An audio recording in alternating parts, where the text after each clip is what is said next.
اعوذ باللہ من الشیطان الرجیم بسم اللہ الرحمن الرحیم نحمدک ونستعینک یا ذا الجود والنعم یا ذا الفضل والکرم یا عالم السر والہمم یا خالق اللوح والقلم یا رب البیت والحرم الصلاة والسلام علی النبی الامی المکی المدنی التجلی التام والمجل الاتم مالک الحدوث سلطان القدم ابی العقول والنفوس والبشر وهو علت العلل ابی القاسم محمد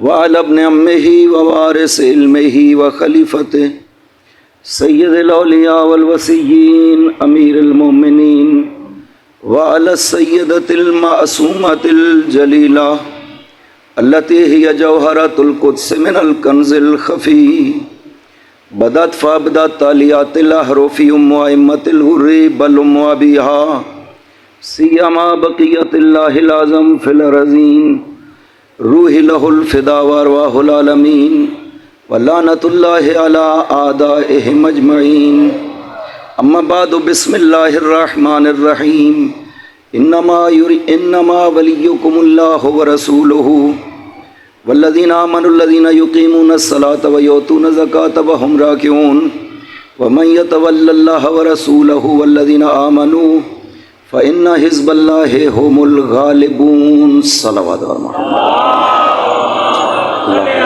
صلی اللہ محمد وآل محمد وعجل فرجہم۔ خداوند عظیم نے قرآن کریم میں یہ سورہ مائدہ کی آیت نمبر 55 اور 56 ہے، دو آیتیں تلاوت کی سورہ مائدہ کی۔ خداوند ارشاد فرماتا ہے انما ولیکم اللہ ورسولہ، صرف اور صرف تمہارا ولی اللہ ہے اور رسول ہے، اور وہ صاحب ایمان ہستی جو نماز کی حالت میں زکوٰۃ دینے والی ہے۔ وَمَن يَتَوَلَّ اللَّهَ وَرَسُولَهُ وَالَّذِينَ آمَنُوا، جو بھی اللہ اس کے رسول اور اس صاحب ایمان ہستی کی ولایت کو مان لیتے ہیں وہ حزب اللہ ہیں۔ فَإِنَّ حِزْبَ اللَّهِ هُمُ الْغَالِبُونَ، اور حزب خدا ہمیشہ غالب رہنے والے ہیں۔ خدا نے قرآن کریم میں مسئلہ ولایت کو بہت زیادہ کھول کر بیان کیا ہے۔ عرض کیا تھا کہ خدا نے اس آیت میں اس انداز میں ولایت کو بیان کیا ہے کہ انما کی یہ خصوصیت ہے کہ کوئی اور ولی قابل قبول نہیں ہے۔ انما کا مطلب ہی یہی ہے کہ کوئی اور ولی قابل قبول نہیں ہے، صرف اور صرف یہی ولی جو اس آیت میں ذکر کیا گیا ہے، یہ قابل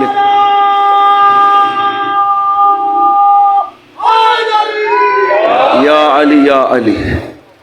ہم نے کل بات یہاں تک پہنچی کہ پاک پیغمبر کو کون سا لفظ بولنا چاہیے تھا کہ یہ میرا جانشین ہے، یہ میرے بعد میری جگہ پہ بیٹھے گا۔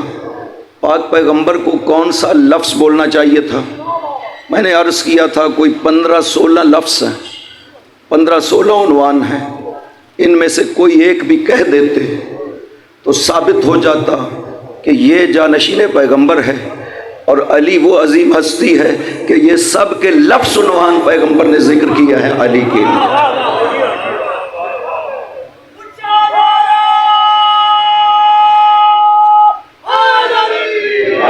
یا علی یا علی، کہیں کہا علی میرا وارث، کبھی کہا علی سید المسلمین ہے، کبھی کہا علی امام المتقین ہے، کبھی کہا قائد الغر المحجلین ہے، کبھی کہا یاسب الدین ہے، کبھی کہا علی مجھ سے ہے میں علی سے ہوں، کبھی کہا علی حق کے ساتھ ہے حق علی کے ساتھ ہے، کبھی کہا علی قرآن کے ساتھ ہے قرآن علی کے ساتھ ہے، کبھی کہا جس کا میں مولا ہوں اس کا علی مولا ہے۔ یہ جتنے بھی لفظ ہیں ہر ایک اس طرح، کل میں نے مثال کے طور پہ ذکر کیا تھا کہ پیغمبر نے فرمایا علی سید المسلمین یعصوب الدین قائد الغر المحجلین، یہ وہ 3 وصیتیں ہیں جو خداوند عظیم نے شب معراج پیغمبر کو ذکر کی ہیں۔ پیغمبر فرماتے ہیں شب معراج میں جہاں بھی پہنچا مجھ سے علی کا نام لیا گیا۔ یہ مسئلہ ولایت کوئی زمینی مسئلہ نہیں ہے کہ یہاں پہ فیصلہ کر دیا جائے کہ ہمارا فلاں ولی ہے، نہ خدا قبول نہیں کرتا۔ خدا کہتا ہے میں نے آپ کو اس کا اختیار نہیں دیا۔ کل میں نے قرآن کریم سے یہ آیت ذکر کی تھی، خدا فرماتا ہے لیس لہم من دونہ ولی ولا شفیع، خدا کے علاوہ ان کے لیے نہ کوئی ولی ہے نہ کوئی شفیع، شفاعت کرنے والا۔ کل میں نے اس کا مطلب بھی ذکر کیا تھا، کیوں؟ اس لیے کہ شفاعت تو مسلم ثابت، ولی بھی اس آیت میں بیان کر دی ہے، رسول ولی ہیں، علی ولی ہیں، اس آیت میں بیان کیا ہے خداوند عظیم نے، ولی تو ہیں، شفیع بھی ہیں۔ پھر پیغمبر نے کیوں فرمایا لیس لہم من دونہ، خدا کے علاوہ نہ کوئی ان کا ولی ہے نہ کوئی شفیع ہے۔ خدا کیوں کہہ رہا ہے میرے علاوہ نہ کوئی ولی نہ کوئی شفیع؟ یہ اس لیے کہ خدا بتانا چاہتا ہے کہ ولایت اور شفاعت یہ میرا اختیار ہے، میرے اختیار کے بغیر نہ کوئی کسی کو اپنا ولی بنا سکتا ہے نہ شفیع بنا سکتا ہے میرے کہنے کے بعد۔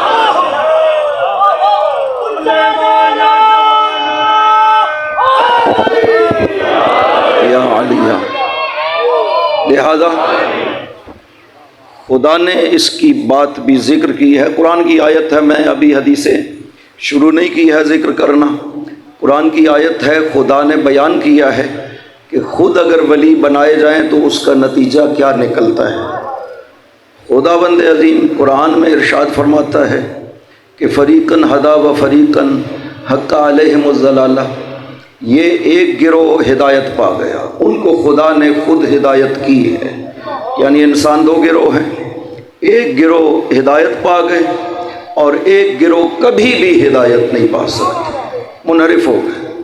فریقاً ہدا، ایک گروہ وہ ہے کہ جن کو خدا نے خود ہدایت کی، و فریقاً حق علیہم الضلالہ، اور ایک گروہ وہ ہے کہ جن کی ضلالت اور گمراہی پکی ہو گئی، یہ کبھی ہدایت نہیں پا سکتے۔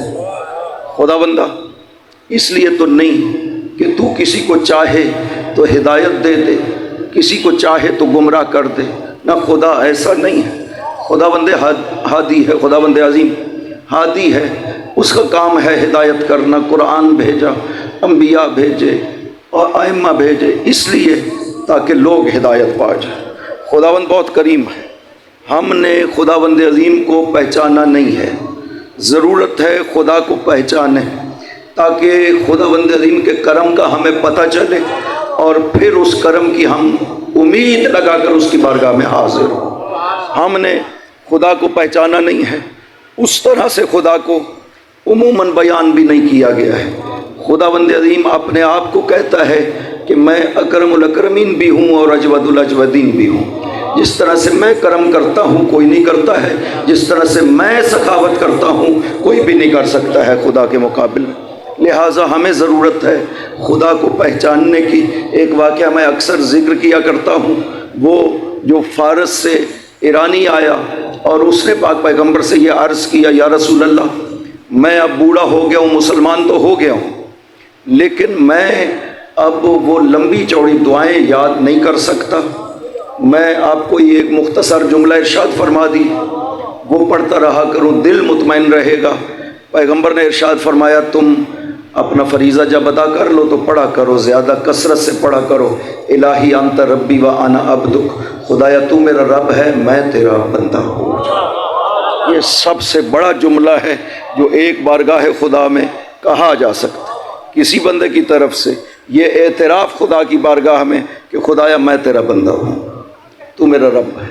سید الشہداء آخری وقت میں بہت کثرت سے یہ جملہ بولتے تھے، لا رب لی سوا کا یا غیاث المستغیثی، ریزان بے قضائک و تسلیم لامرک، خدایا میں تجھ پہ راضی ہوں، تیرے امر پہ تسلیم ہوں، میرا تیرے علاوہ کوئی رب نہیں ہے۔ میں حسین راضی ہوں، جو تو فیصلہ فرما رہا میں حسین راضی ہوں، اور اعلان میرا تیرے علاوہ کوئی رب نہیں ہے۔ یہ بندے کا سب سے بڑا جملہ ہے اور سب سے بڑا اعتراف ہے بارگاہ خدا میں۔ اور پیغمبر نے ارشاد فرمایا ہے اس شخص کو جو پاس نہیں رہتا اسے چلا جانا ہے ایران میں، وہاں رہنا ہے۔ پاک پیغمبر نے ارشاد فرمایا ہے کہ اس طرح اعتراف کیا کرو، خدا بہت خوش ہوتا ہے جب بندہ اس کے سامنے اپنی عبودیت کا اعتراف کرتا ہے، خداوند عظیم بہت خوش ہوتا ہے۔ یہ چلا گیا، ان پڑھ بھی تھا، عربی بھی نہیں آتی تھی۔ بہت مدت کے بعد جب واپس آیا، آ کر عرض کیا یا رسول اللہ، آپ نے جو جملہ ارشاد فرمایا تھا میں بہت زیادہ پڑھتا ہوں، دل بڑا مطمئن رہتا ہے جب سے پڑھ رہا ہوں۔ آپ نے فرمایا میں نے تمہیں کیا کہا تھا ذرا بولو؟ اس نے کہا کہ آپ نے فرمایا تھا الہی انت عبدی و انا ربک۔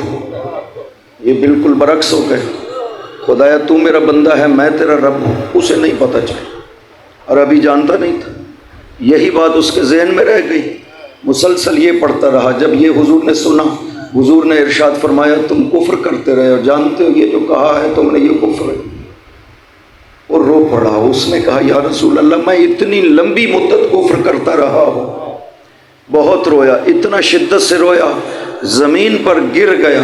جبرائیل نازل ہوا، آ کر کے پیغمبر سے کہا یا رسول اللہ خدا فرما رہا ہے میرے بندے کو زیادہ تنگ نہ کرے، میں اس کی زبان کو نہیں دیکھ رہا تھا، میں تو اس کے دل کو دیکھ رہا تھا۔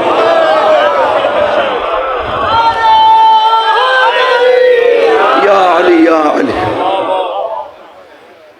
ممکن ہے زبان آپ کی ساتھ نہ دے سکے لیکن خدا دل کو دیکھتا ہے۔ ان اللہ لا ينظر الى صورکم، حدیث، ولیکن ينظر الى قلوبکم، خدا تمہاری صورتوں کی طرف نہیں دیکھتا، تمہارے دلوں کو دیکھتا ہے۔ صورت سفید ہو سیاہ ہو، خدا کی بارگاہ میں کوئی فرق نہیں کرتا ہے۔ جناب جون تھے وہ بھی سیاہ رنگ کے تھے، جناب بلال تھے وہ بھی سیاہ رنگ کے تھے، کتنی عظمتیں ان کو عطا ہوئی ہیں اس پاک دل کی وجہ سے جو ان کے دل میں محبت ہے۔ علی مائلہ اس وجہ سے یہ عظمتیں عطا ہوئی۔ یہ واقعہ میں اکثر ذکر کیا کرتا ہوں کہ ایک غلام ہے بنی نجار کا، ربا نام ہے، بنی نجار دشمن آل محمد، ربا کے دل میں محبت علی پائی جاتی تھی۔ اس نے کوئی فضیلتیں نہیں سنی تھی پاک پیغمبر سے، لیکن اس کے دل میں محبت تھی مولا امیر کی۔ ایک جنازہ جا رہا ہے، مزدوروں نے جنازہ اٹھایا ہوا ہے، پاک پیغمبر نے پوچھا یہ کس کا جنازہ ہے؟ کہا گیا یہ رباح کا جنازہ ہے۔ مولا امیر پاس کھڑے ہوئے تھے، مولا امیر نے پیغمبر سے عرض کیا یا رسول اللہ یہ جب بھی مجھے دیکھتا تھا نا تو کہتا تھا انی احبک یا علی، اے علی میں آپ سے محبت کرتا ہوں۔ یہ جب بھی مجھے دیکھتا تھا یا رسول اللہ یہ جملہ ضرور کہتا تھا۔ پیغمبر نے کہا ربا کے جنازے کو ادھر لے آؤ، بلا لیا، خود تشریف لے گئے، جنازہ ربا کو غسل دیا اپنے دست مبارک سے، اپنے پیراہن سے کفن دیا پاک پیغمبر نے، اور چلے خود جنازہ کے پیچھے، سارے اصحاب بھی ساتھ جا رہے ہیں۔ پاک پیغمبر تشریف لے گئے، ربا کو اپنے ہاتھوں سے دفن کیا، قبر کو بند کیا، اور اس کے بعد ارشاد فرمایا کہ ربا کے استقبال کے لیے حوران جنت کوثر کا پانی لے کر کے کھڑی ہوئی تھی۔ اصحاب نے سوال کیا یا رسول اللہ ہم نے بہت زیادہ آوازیں سنی ربا کے جنازے میں، ہم افراد زیادہ نہیں تھے لیکن آوازیں بہت زیادہ تھیں۔ فرمایا خداوند عظیم نے ربا کی تشییع کے لیے 70,000 دستے فرشتوں کے نازل کیے، ہر دستے میں 70,000 فرشتے، اور یہ بتا کر کے علی کی طرف رخ کر کے کہا ما نال ذالک الا بحبک یا علی، ربا کو جو بھی ملا ہے تیری محبت کے صلے میں ملا ہے علی۔ یا علی یا علی،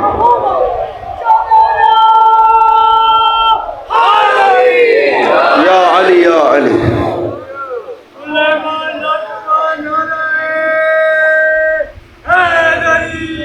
یا علی یا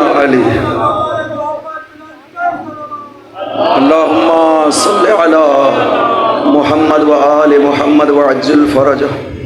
لہٰذا وہ سادہ لو ایرانی جو لفظ تو غلط بولتا رہا لیکن دل اس کا مخلص تھا خدا کے لیے، لہٰذا خدا نے پیغام دیا میرے نبی میرے بندے کو تنگ نہیں کرے، اس لیے کہ میں اس کی زبان کو تھوڑی دیکھ رہا تھا، یہ زبان سے کیا کہہ رہا تھا، میں اس کے دل کو دیکھ رہا تھا، یہ دل سے میرے لیے جو گہرائیوں سے محبت کرتا ہے میں اس محبت کو دیکھ رہا تھا۔ خدا بند عظیم کی محبت انسان کی دل کی گہرائیوں میں ہو، عمل اور زبان اتنا ساتھ نہ بھی دے پڑے کوئی فرق نہیں پڑتا ہے، انسان کو عظمت اس محبت اور دل کے خلوص کی وجہ سے ملتی ہے جو اس کے دل میں خدا کے لیے پایا جاتا ہے۔ خدا کو پہچانے، خدا کے کرم کو پہچانے، خدا کی محبت کو پہچانے، وہ اپنے بندوں سے محبت کتنی زیادہ کرتا ہے۔ حضرت موسیٰ و ہارون کو بھیجا، کہا جاؤ فرعون انہ طغیٰ، یہ بڑا طاغی سرکش ہو گیا، جاؤ ذرا اس کو سمجھاؤ تو صحیح۔ جب دونوں نبی چلے پہلے خدا بند عظیم کو عرض کیا حضرت موسیٰ نے کہ خدا بندہ اسے سزا کیوں نہیں دیتا، اختیار تیرے پاس، تیرا رزق آتا ہے، تیری مملکت میں رہتا ہے، تیرے مقابل ربوبیت کا دعویٰ کرتا ہے، اسے سزا کیوں نہیں دیتا؟ خدا نے کہا موسیٰ مجھے اس کی ایک بات پسند ہے اس لیے میں اسے سزا نہیں دیتا ہوں۔ کہا کون سی بات؟ فرعون کی کیا پسند ہے؟ فرمایا کہ اس کا دروازہ سائلین کے لیے کھلا رہتا ہے، دربان نہیں ہے، جسے کوئی کام ہوتا ہے وہ فرعون تک بغیر کسی واسطے کے پہنچ جاتا تھا۔ خدا کہتا ہے مجھے یہ پسند ہے، میری مخلوق اس کے بغیر کسی رکاوٹ کے اس کے پاس پہنچتی ہے، مجھے اس کی یہ بات پسند ہے، لہذا اس لیے اس کو سزا نہیں دیتا ہوں، کوشش ہے حجت تمام ہو جائے۔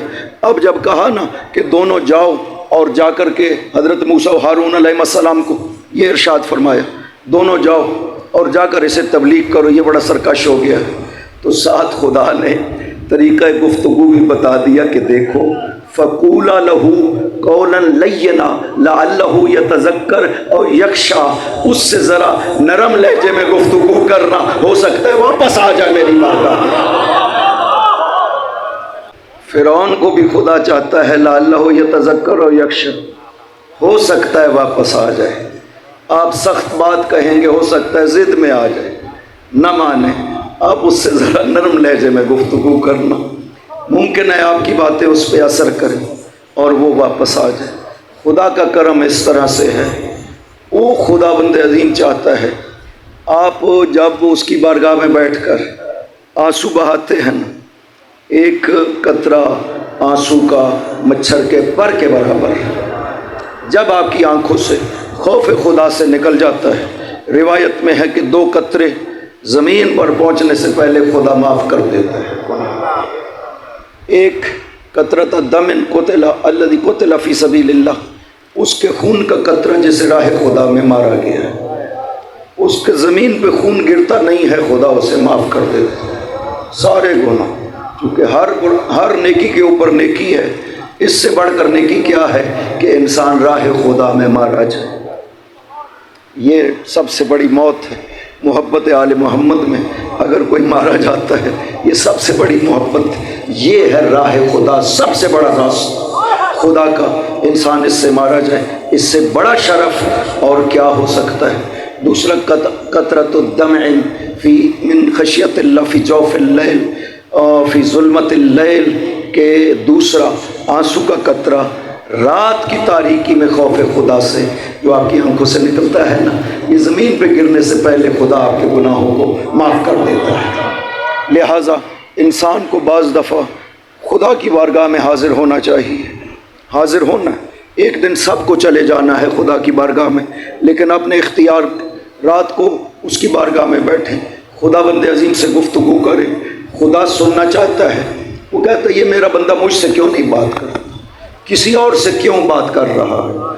خدا کو تعجب ہوتا ہے جب بندہ کسی اور سے امید لگا لیتا ہے، خدا کہتا ہے میں جو موجود ہوں مجھ سے کیوں نہیں مانگتے؟ حضرت موسیٰ کو کہا موسیٰ مجھ سے مانگو، اب بکری کا چارہ مانگنا ہے مجھ سے مانگو، جوتے کا تسمہ مانگنا ہے مجھ سے مانگو، میں جو موجود ہوں۔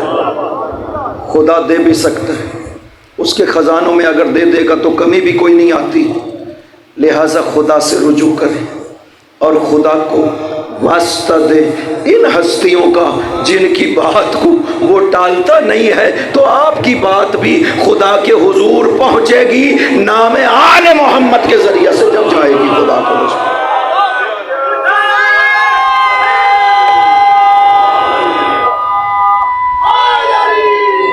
یا علی یا علی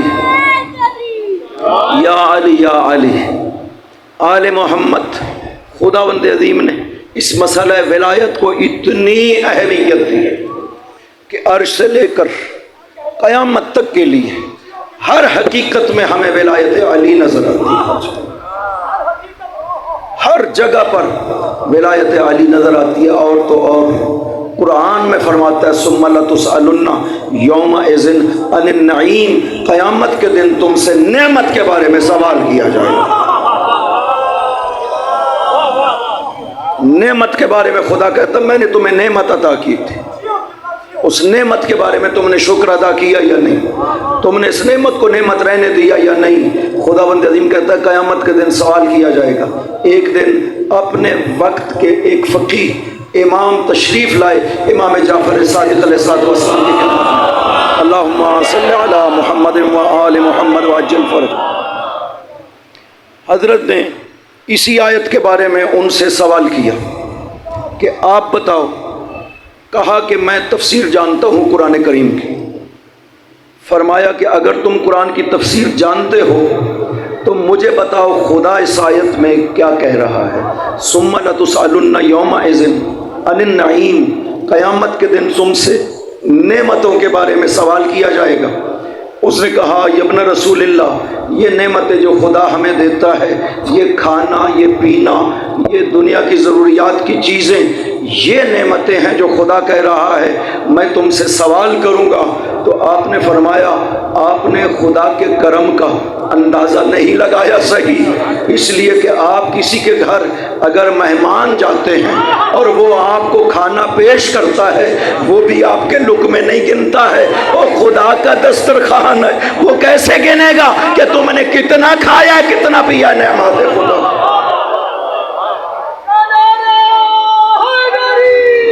یا علی یا علی یا علی یا علی، لہذا خدا تم سے یہ تھوڑی سوال کرے گا کہ تم نے کھایا کتنا ہے۔ میں نے تمہیں کھانا دیا تھا، فلاں فلاں سالن دیا، روٹی دی، فلاں چیز دی، پھل دیا، خدا یہ تھوڑی سوال کرے گا۔ خدا کریم ہے، بہت بڑا کریم ہے، لہذا وہ یہ نہیں پوچھے گا۔ تو پھر انہوں نے سوال کیا یا ابن رسول اللہ، یہ کون سی نعمت ہے جس کا سوال کیا جائے گا؟ فرمایا ولایتنا اہل البیت، و آل محمد کی ولایت ہے جس کا سوال کیا جائے گا۔ یا علی یا علی یا علی یا علی یا علی یا علی۔ خدا بند عظیم نے جس حکم مولا علی کے اس طرح سے پیغمبر نے صفات ذکر کی ہے، کوئی شک و شبہ باقی نہیں رہ سکتا تھا۔ کبھی پوچھا گیا ولی وسی کون؟ فرمایا علی۔ سلمان فارسی سے کہا کچھ افراد نے کہ آپ جائیں پیغمبر سے سوال کریں من وسیوں کا، یا رسول اللہ آپ کا وسی کون ہے؟ جائیں پیغمبر سے سوال کریں۔ حدیث مشہور جناب طبرانی، ابو القاسم طبرانی نے المعجم الکبیر میں نقل کی، جناب ابو بکر ہیثمی نے مجمع الزوائد میں نقل کی ہے۔ روایت ہے سلمان نے آ کر کے سوال کیا لکل نبی وسی ومن وسیوں کا یا رسول اللہ، ہر نبی کا وسی ہے، آپ کا وسی کون ہے؟ وسی کے معنی کیا ہے؟ وسیوں سے کہتے ہیں کہ جو کسی شخص کے دنیا سے جانے کے بعد معاملات کو قائم رکھے اور باقی رکھے، اسے ولی کہتے ہیں، اسے وسی کہتے ہیں۔ جانشین، اس کی جگہ پر بیٹھ کر جو کام وہ کیا کرتا تھا اپنی زندگی میں، اس کی زندگی کے بعد وہی کام اسی طرح جاری رکھے جیسے وہ کیا کرتا تھا، اسے وسی کہتے ہیں۔ ہمیں بھی کہا گیا ہے اپنی وصیت کر کے دنیا سے جانا۔ مومن کے لیے ضروری ہے اپنی وصیت لکھ کر کے اپنے تکیے کے نیچے رکھے کسی وقت بھی خدا بلا لیتا ہے، وصیت تو ہونی چاہیے۔ میں کسی کا مقروض ہوں، قرضہ لیا ہے، لکھ کر کے رکھ دو میں نے فلاں کا قرضہ لیا۔ کسی کا حق ہے میرے پاس، لکھ کر کے رکھ دو کہ یہ حق ضرور ادا کرنا۔ رہ جائے یقین کریں جان نہیں چھوٹے کسی صورت میں۔ ایک درہم بھی آپ کے پاس کسی کا بچ جائے جان نہیں چھوٹے۔ بعض لوگ وصیت کرتے ہیں کہ میرے بعد میرا مال فلاں راہ خیر میں خرچ کیا جائے۔ زیادہ عادت یہی ہوتی ہے، خود خرچ کرنے کی بجائے بیٹے کے لیے چھوڑ جاتے ہیں۔ بیٹے کو کہتے ہیں اتنا مال فلاں مسجد میں دے دینا، اتنا مال فلاں مدرسے میں دے دینا، یتیموں کے لیے دے دینا، خود نہیں دیتے، بیٹے کے لیے وصیت کر جاتے ہیں۔ وجہ کیا ہے؟ اس لیے کہ مال کی محبت دل میں ہے، دل سے نہیں اترتا کہ اپنے ہاتھوں سے خرچ کر جائے، لہذا بیٹے کو کہہ جاتے تم خرچ کرنا۔ جب اس کی ملک بن جائے گا تو وہ کیوں خرچ کرے گا آپ کے لیے؟ اب کرنا ہے خود کرو۔ ایک انصاری صحابی دنیا سے جا رہا ہے، اس کے پاس کھجور کے باغ تھے، کھجوریں اتری ہوئی تھی، بہت بڑی تعداد میں اس کے کمرے میں کھجوروں کا ایک انبار پڑا ہوا تھا۔ آخری وقت آیا، وصیت بھی پاک پیغمبر کو فرمائی کہ یا رسول اللہ یہ میرے پاس کافی ساری کھجوریں ہیں، یہ میری طرف سے صدقہ کر دیجیے۔ فوت ہو گیا، پاک پیغمبر نے کھجوریں صدقہ کر دی، اور اس کے بعد جا کر کے کمرے کو جب دیکھا گیا خالی ہو گیا تھا، ایک کھجور پڑی ہوئی تھی، ایک کھجور باقی بچ گئی تھی۔ رسول خدا نے وہ کھجور اٹھا لی، فرمایا اگر خود صدقہ کرتا تو یہ ایک کھجور اس کی اجر کے لحاظ سے اس کے برابر تھی جو ہم نے اس کی طرف سے صدقہ ادا کیا۔ اتنا فرق اگر یا علی یا علی، اتنا فرق ہے کہ نیکی انسان خود کرے یا وصیت کر جائے کہ میری طرف سے تم نیکی کرنا۔ وہ فائدہ تو پہنچتا ہے، واضح سی بات ہے، لیکن بہت کم ہو جاتا ہے فائدہ جب انسان خود مال کو اپنے دل سے اتارتا ہے راہ خدا میں۔ حالانکہ جو مال انسان راہ خدا میں دیتا ہے، یقین کریں وہی مال آپ کا ہے، جو بچ جاتا ہے وہ آپ کا نہیں ہے۔ آپ کا مال صرف وہی ہے جو آپ نے راہ خدا میں دیا ہے۔ کوشش کریں، سب سے بڑا مصرف آپ کے مال کا سید الشہداء کا نام ہے۔ 1 روپیہ بھی خرچ کریں گے، سید الشہداء خود نظارت فرماتے ہیں، حضرت عباس سے کہتے ہیں لکھو آج میرے لیے کس نے کیا انجام دیا ہے۔ لکھنے والے حضرت عباس، سید الشہداء لکھوانے والے خود نظارت فرماتے ہیں کہ کس نے میرے لیے آج کیا عمل انجام دیا، لکھو عباس۔ حضرت عباس لکھنا شروع کرتے ہیں، اور پھر سید الشہداء دیکھتے ہیں کہ سب کا لکھ لیا، سب موجود تھے، گریہ کرنے والے، مجلس کرانے والے، پیسہ خرچ کرنے والے، سب موجود تھے۔ ایک ایک نام پہ خود توجہ فرماتے ہیں، سید الشہداء۔ لہٰذا یہ ہے معنی وصیت کا کہ آپ کے بعد آپ کی جگہ پر وہی کام جو آپ زندگی میں کر رہے تھے آپ ہی کی طرح کوئی شخص انجام دے، اسے آپ کا وصی کہا جاتا ہے۔ لہٰذا سلمان نے جب یہ سوال کیا لِكُلِّ نَبِيٍّ وَصِيٌّ وَمَنْ وَصِيُّكَ یا رسول اللہ، ہر نبی کا وصی رہا ہے، یا رسول اللہ آپ کا وصی کون ہے؟ پاک پیغمبر نے جب یہ سوال کو سنا اس وقت جواب نہیں دیا۔ یقیناً اس وقت حضرت سلمان تنہا ہو گئے، پیغمبر نہیں چاہتے تھے کہ تنہا سلمان کو یہ جواب دوں، یقیناً جب اور بھی لوگ ہوں گے تو تب میں جواب دوں۔ لہٰذا سلمان کہتا ہے کہ جب پاک پیغمبر بعد میں تشریف لائے تو میں بھی بیٹھا ہوا تھا، پاک پیغمبر نے مجھے آواز دی سلمان، میں دوڑتا ہوا پاک پیغمبر کی خدمت میں گیا، میں نے کہا جی یا رسول اللہ۔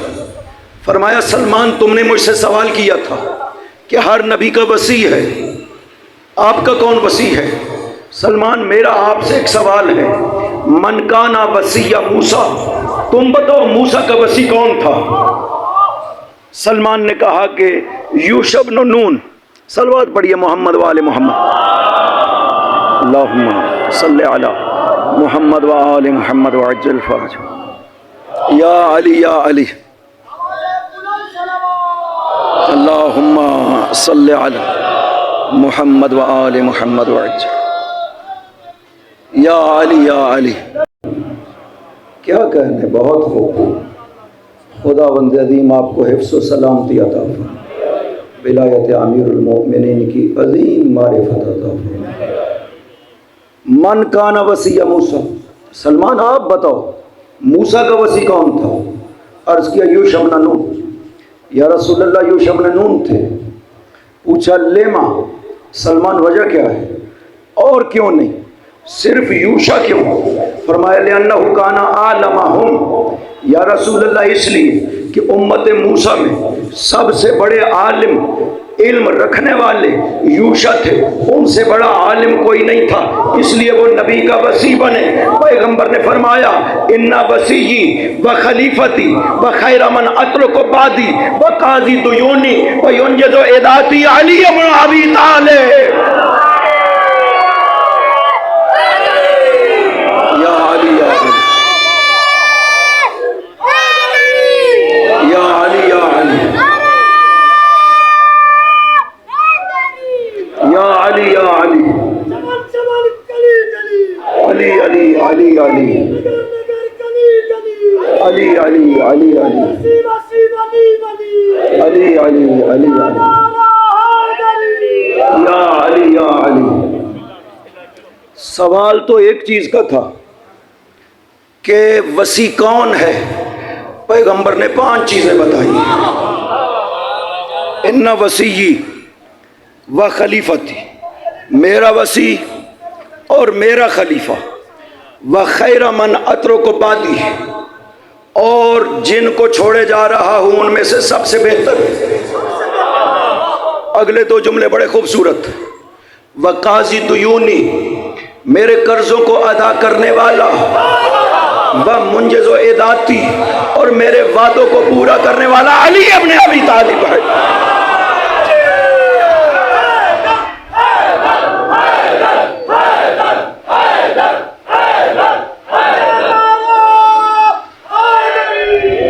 یا علی یا علی. کیسے پتہ چلے علی کو کہ پیغمبر نے کیا کیا وعدے کیے ہیں؟ پاک پیغمبر کا کون سا قرض ہے مولا علی کو کیسے پتہ چل سکتا ہے؟ جب تک روح علی، روح پیغمبر نہ ہو تب تک پتہ نہیں چل سکتا پیغمبر نے کس سے کیا وعدہ کیا ہے.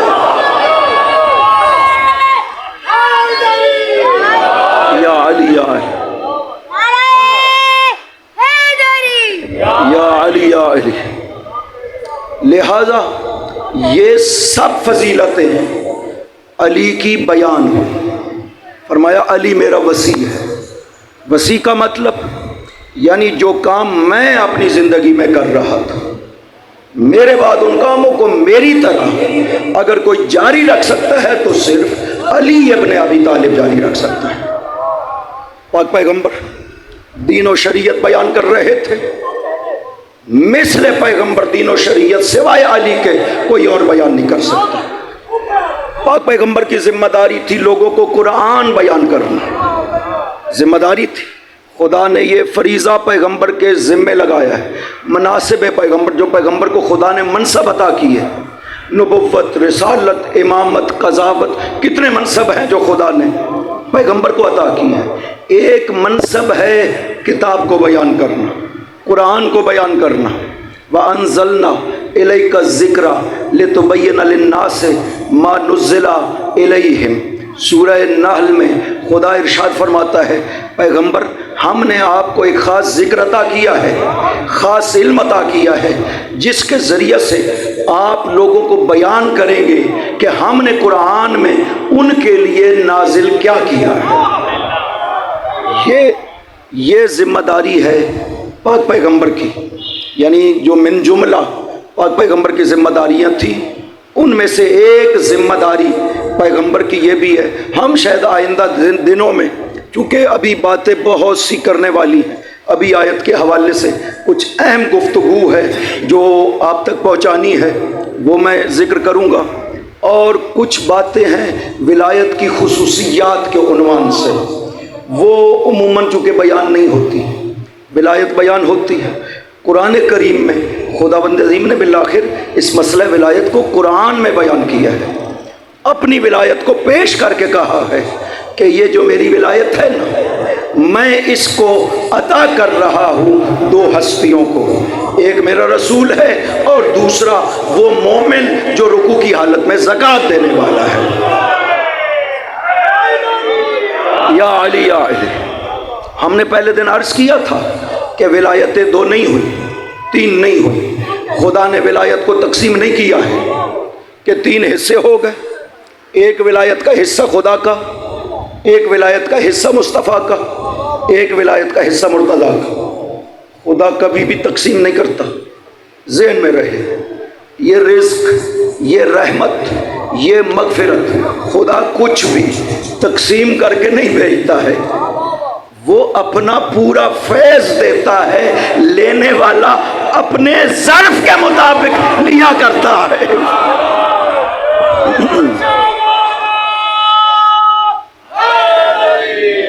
یا علی یا علی یا علی یا علی یا علی یا علی۔ لہذا خداوند عظیم نے یہ ولایت قرآن میں ذکر کی، تو ہمیں قرآن میں ولایت کی کیا خصوصیات ہیں یہ ہمیں پتہ ہونا چاہیے کہ ولی جو خدا نے اپنے آپ کو قرآن میں بار بار کہا ہے، اس کے نتیجے میں کیا کیا خصوصیات ہیں جو ذات خدا میں ہم مانتے ہیں چونکہ وہ ولی ہے۔ واضح، جب آپ نے ولی مانا ہے تو جو خصوصیات ہیں وہ ماننی پڑے گی، ورنہ ولی نہیں مان سکتے۔ ایک چھوٹا سا اشارہ کر دوں کہ اہل لغت نے ولایت کے معنی کے حوالے سے بہت زیادہ چکر بازیاں کی ہیں۔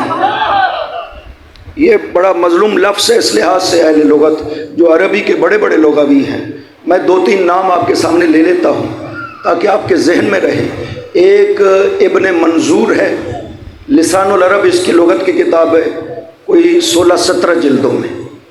ایک زبیدی ہے، اس کی ایک بہت بڑی لغت ہے۔ ایک جناب ابن اسیر ہیں، انہوں نے لغت کی کتاب لکھی ہے۔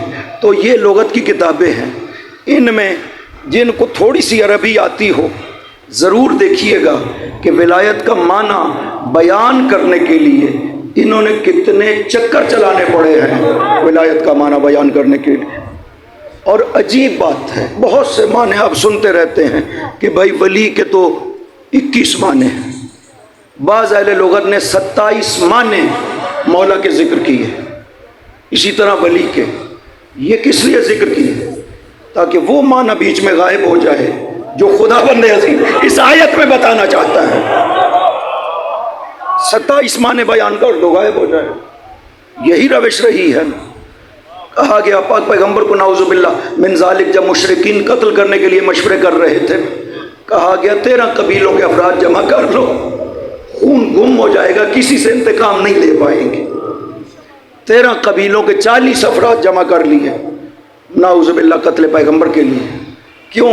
اس لیے کہ اتنے قبیلوں میں جب خون گم ہو جائے گا نا، کسی خاص قبیلے سے بنو ہاشم والے انتقام نہیں لے سکیں گے۔ ایسا ہی ہوتا ہے، آپ کسی حقیقت کو گم کرنا چاہتے ہیں نا تو طرف زیادہ کرتے چلے جائیں، حقیقت گم ہو جائے گی، لوگوں کو پتہ نہیں چل جائے۔ لیکن خداوند عظیم کا بندوبست ہے، باوجود اس کے کہ حقیقت کو چھپانے کی کوشش کی گئی۔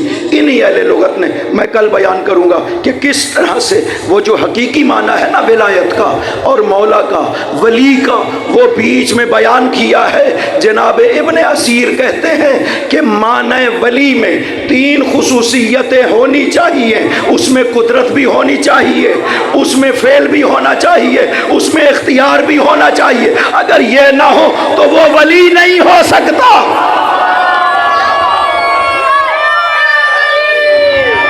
یا علی یا علی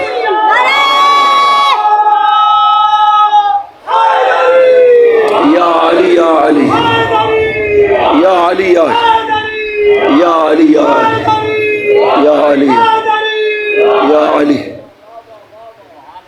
خود خصوصیت ہے ولایت کی، یہ معنی کے لحاظ سے خصوصیت، منصب کے لحاظ سے خصوصیات قرآن میں بیان ہوئی ہیں.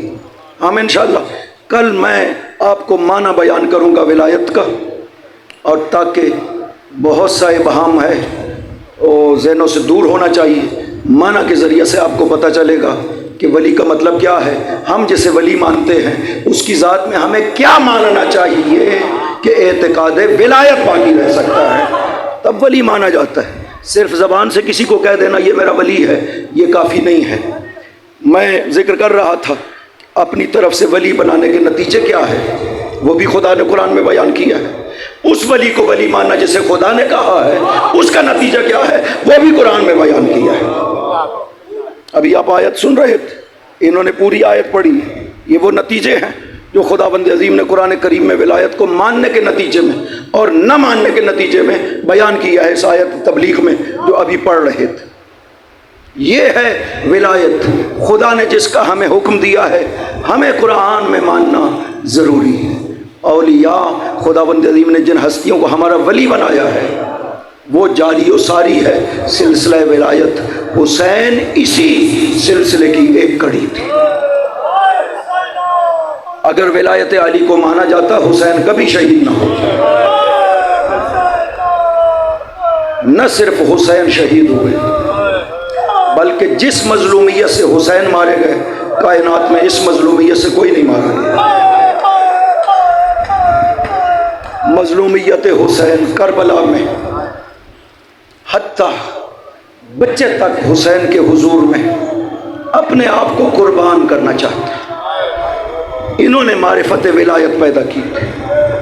بچے ہیں، ایک ایک بچے کو کربلا میں دیکھی کس طرح سے حسین بیٹھے ہوئے، ایک بچہ تلوار لی ہوئی، جنادہ ابن حارث انصاری شہید ہو چکے، اس کا 10 سال کا بیٹا ہے، تلوار لی ہوئی ہے، بھاگا چلا جا رہا ہے میدان کی طرف. آیا نہیں مولا سے اجازت مانگنے کے لیے، اس لیے کہ مانگو گا اجازت نہیں دیں گے مولا. میدان کی طرف دوڑا چلا جا رہا ہے. جب حسین نے دیکھا عباس سے کہا عباس بھیا پکڑ کے لاؤ اس بچے کو. مولا عباس گئے اور پکڑ کر لے آئے. امر نام ہے. جب لے آئے نا مولا حسین نے پوچھا کہاں جا رہے ہیں؟ کہا مولا آپ کے دشمنوں سے جنگ کرنے جا رہا تھا. آپ نے فرمایا تمہارا باپ شہید ہو گیا، کافی ہے، تمہاری ماں اکیلی ہے. 2-3 اصحاب میں سے ایسے تھے جو اپنے بیوی بچوں سمیت حسین کے ساتھ شامل ہو سکے تھے، باقی اپنی بیوی بچوں کو نہیں لا سکے. لیکن 2-3 اصحاب ایسے تھے جو اپنے بیوی بچوں کے ساتھ شامل ہوئے. کل انشاءاللہ میں اور اشارہ کروں گا. حارث انصاری ہے، اس کی بیوی بھی تھی، یہ 10 سال کا بچہ بھی ہے. باپ شہید ہو گئے، بیٹا تلوار لے کر کے میدان کو جا رہا. حسین نے کہا کہ اس کو پکڑ کر لے آ. عباس لے آئے. پوچھا بیٹا کہاں جا رہے؟ کہا مولا آپ کے دشمنوں سے جنگ کرنے جا رہا. کہا کہ بابا کی شہادت کافی ہے تمہارے لیے، تمہاری ماں اکیلی رہ جائے گی. کہا مولا مجھے اجازت دے دیجیے میں اپنے آپ کو قربان کروں. کہا نہیں جاؤ خیموں میں اپنے ماں کے پاس. کہا نہیں مولا میں خیموں کی طرف نہیں جا سکتا، اس لیے کہ میری ماں نے کہا ہے خیمے میں واپس نہ آنا. جاؤ تمہارا مولا اکیلا ہے، تمہارا حسین اکیلا ہے، جاؤ اپنے حسین پہ قربان ہو جاؤ. اجرکم علی اللہ. مولا ماں نے منع کیا خیمے میں واپس نہ جاؤ. اجازت ملی. اس کم سینی میں جنگ کی، 2 لعینوں کو قتل کیا. جمع ہو گئی فوج، اس بچے کو شہید کر دیا. سر کاٹا گیا، ماں دیکھ رہی ہے. سر ماں کی طرف پھینکا گیا، سر کو اٹھا کر بوسہ دیا، واپس پھینک دیا. اور یہ میں نے حسین پر قربان کیا، میں اسے واپس نہیں لے سکا. اجرکم علی اللہ. کربلا میں بچوں کی شہادت کا ایک الگ ہی منظر ہے. جب سب اصحاب جا چکے، ایک مرتبہ دیکھا کہ بہن تشریف لائی، دونوں بیٹوں کو ساتھ لیا ہوا ہے، آ کر کے کہا کہ بھیا ایک سوال ہے۔ کہا فرمائیے۔ بہت احترام کرتے تھے حسین اپنی بہن کا۔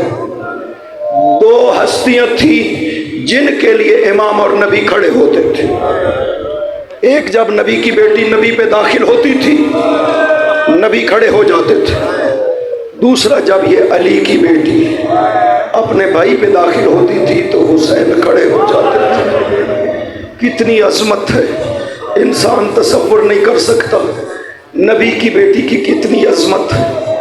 مولا امیر کی اس بیٹی کی بہت زیادہ عظمت ہے کہ جس کو سید الساجدین کہے انت عالم غیر معلمہ، بھی آپ وہ عالمہ ہے جس کو کسی نے علم عطا نہیں کی، خدا نے علم عطا کیا ہے۔ یہ بہن جب آئی یقیناً حسین کھڑے ہوئے ہو، پوچھا بہن فرمائی، کہا بھیا حسین یہ میری قربانی ہے، یہ دونوں بیٹے میری قربانی ہے، اسے اپنی بارگاہ میں قبول کر لیجیے۔ حسین اجازت نہیں دینا چاہتے تھے، لیکن جب بہن نے ہاتھ باندھ کر کے کہا کہ بھیا میں عورت ہوں ورنہ میں قربان ہو جاتی، اجازت دے دے میری طرف سے، یہ میری قربانی قبول۔ حسین نے اجازت دی، دونوں بچوں کو تیار کیا گیا، خیمے سے باہر نکلے، عباس نے دونوں شہزادوں کو اٹھایا، زین پر سوار کیا، کہا پیچھے سے او میرے بیٹو آج اس طرح سے جنگ کرنا کہ لوگوں کو جعفر تیار کی شجاعت یاد آ جائے۔ دونوں شہزادے جنگ کرتے ہوئے اتنے آگے نکل گئے سپاہ کے اندر داخل ہو گئے۔ اجرکم علی اللہ کہ سپاہیوں نے چاروں طرف سے شہزادوں کو گھیر لیا اور شہزادوں کے بدن تھے، تلواریں پڑ رہی تھی۔ ایک مرتبہ آواز دی چچا ہماری مدد کو آئیے، دونوں شہزادے زین سے زمین پہ تشریف لے آئے۔ اجرکم علی اللہ، اجرکم علی اللہ۔ حسین نے عباس کو علی اکبر کو ساتھ لیا، چونکہ ابھی عباس بھی موجود، علی اکبر بھی موجود۔ آؤ بھیا، آؤ بیٹا علی اکبر اپنے شہزادوں کی لاشوں کو لے کر کے آئیں۔ چلے جنگ کرتے ہوئے لشکر کو ہٹایا، وہ جگہ خالی ہو گئی جہاں دونوں شہزادے زمین پر آرام کر رہے تھے، لاشوں کو لے کر آئے، جنگ گنج شہداء میں رکھا، بی بی کو اطلاع دی آئیے آپ کے بیٹے آئے ہیں۔ کہا بھیا حسین میں نے قربان کر دیا، یہ میری قربانیاں۔ وَسَيَعْلَمُ الَّذِينَ ظَلَمُوا أَيَّ مُنْقَلَبٍ يَنْقَلِبُونَ۔ بار الہ صدقہ محمد و آل محمد ہماری اس عبادت کو منظور و مقبول فرما۔ خدا بندہ صدقہ محمد و آل محمد اس مجلس کو اپنی بارگاہ میں منظور و مقبول فرما۔ خدا بندہ اس جام پہ اپنی خاص رحمت برکت نازل فرما۔ خدا بندہ مجلس کے بانی جناب سید اصغر علی شاہ مرحوم اور ان کی اہلیہ، ان کو جوار معصومین میں جگہ عطا فرما۔ اس خاندان کے باقی مرحومین کی مغفرت فرما، جوار معصومین میں جگہ عطا فرما۔ خدا بندہ جو برادران موجود ہیں مجلس کا اہتمام کر رہے ہیں ان کی توفیقات میں اضافہ فرما، ان کو صحت و سلامتی اور طول عمر عطا فرما۔ بار الہ جہاں جہاں پیش عیان مصروف اعضاء ہے ان کو اپنی حفظ و امان میں رکھنا۔ خدا بندہ صدقہ محمد و آل محمد ہمارے مولا واقع کے ظہور میں تعجیل فرما، ان کے قلب مقدس کو ہم سے راضی و خوشنود فرما۔ یہ ذکر مقدس جیسے جاری و ساری ہے تا ظہور امام زمان اسی طرح جاری و ساری رہے بفضل کا و رحمت کا یا ارحم الراحمین۔